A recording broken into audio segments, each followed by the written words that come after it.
Welcome to my channel, my subscribers, thank you. This video sponsored by SBO. Join SBO Digital Marketing Work from Home Opportunity, mobile based part-time job. Skip பண்ணாதீங்க. Perfect பெரிய for தப்பு. தினம் 300 ரூபாய் சம்பாதிக்க student, அரிய வாய்ப்பு. homemakers Instagram, and Facebook job பயன்படுத்த seekers. தெரிந்தால் போதும். Content post and content publishing மூலமா தினம் 300 ரூபாய் சம்பாதிக்கலாம். இந்த வேலை செய்ய 5 நிமிடம் போதும். Work training support, group communication support, all language customer live chat support, முக்கியமா சொந்தமா ஒரு பிசினஸ் ஸ்டார்ட் பண்ற அளவுக்கு உங்களால கற்றுக்கொள்ளவும் முடியும், சம்பாதிக்கவும் முடியும். இந்த வேலை வாய்ப்பு வழங்குவது 5 வருடத்திற்கு மேல ரன் ஆகிட்டு இருக்க நம்ம தமிழ்நாட்டு company school of business organisation private limited. மேலும் விவரங்களுக்கு டிஸ்கிரிப்ஷன்ல கொடுத்திருக்க நம்பருக்கு வாட்ஸ்அப் பண்ணுங்க. மை சேனலை லைக் பண்ணுங்கள், சப்ஸ்கிரைப் பண்ணுங்கள், பெல் ஐக்கானை தட்டி விடுங்க. யூடியூப் சம்பிரதாயம் உங்களுக்கு சொந்தமானது, உங்களை தேடிக்கொண்டிருக்கிறது, உங்களை தேடி கண்டிப்பாக நான் சொல்கிறேன். இந்த கதை உங்களுடைய சிந்தனையில் படிந்துவிட்டால் நிச்சயமாக நான் சொல்கிறேன், இந்த கதையை முழுவதுமாக கேட்ட பிறகு உங்களுடைய மனநிலையும் உங்களுடைய புத்தி நிலையும் மிகவும் இறுதுவாக மாறியிருக்கும், இன்னும் நெகிழ்ச்சியாக மாறியிருக்கும், இன்னும் அமைதியாக மாறியிருக்கும். இதற்கு நாங்கள் கேரண்டி. பாருங்க, ஒரு பெண், ஒரு ஆண், இல்லை ஏதோ ஒரு உயிர், அது மனிதனாக இருக்க வேண்டிய அவசியமும் கிடையாது.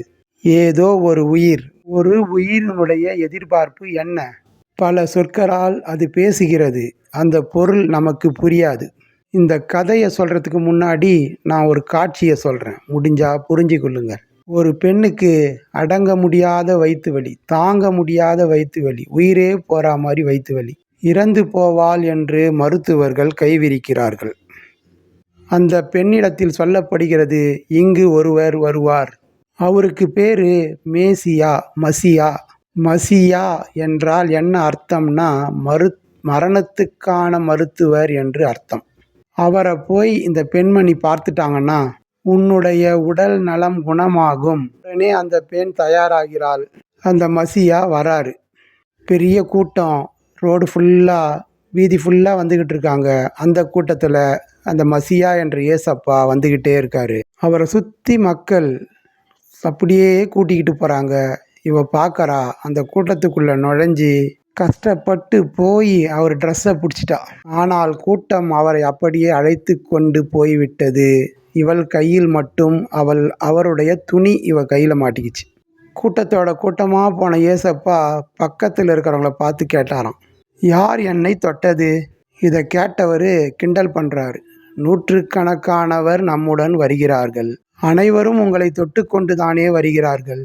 ஆனால் ஏசப்பா சொல்கிறார், யாரோ ஒருவர் மட்டும் என்னை விசுவாசத்தோடு தொட்டார்.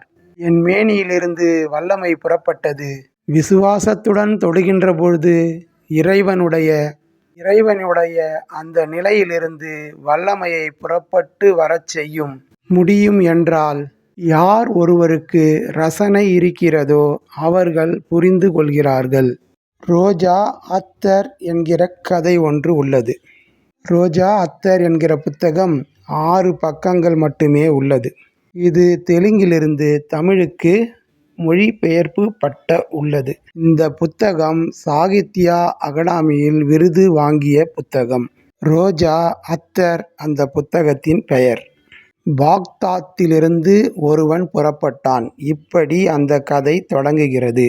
எங்கள் வீட்டில் கதை சொல்லும்போது கிழிந்த பாயில் படுத்து கொண்டு பறக்கும் கம்பளங்களை பற்றி எங்கள் அம்மா கதை சொல்வாள். ஆனால் அந்த பறக்கும் கம்பளத்தில் கிழிந்த பாயை பற்றியே பேச மாட்டாள். எந்த கதையிலும் யாரும் சாகவே மாட்டாங்க. 7வது கடலில் கூட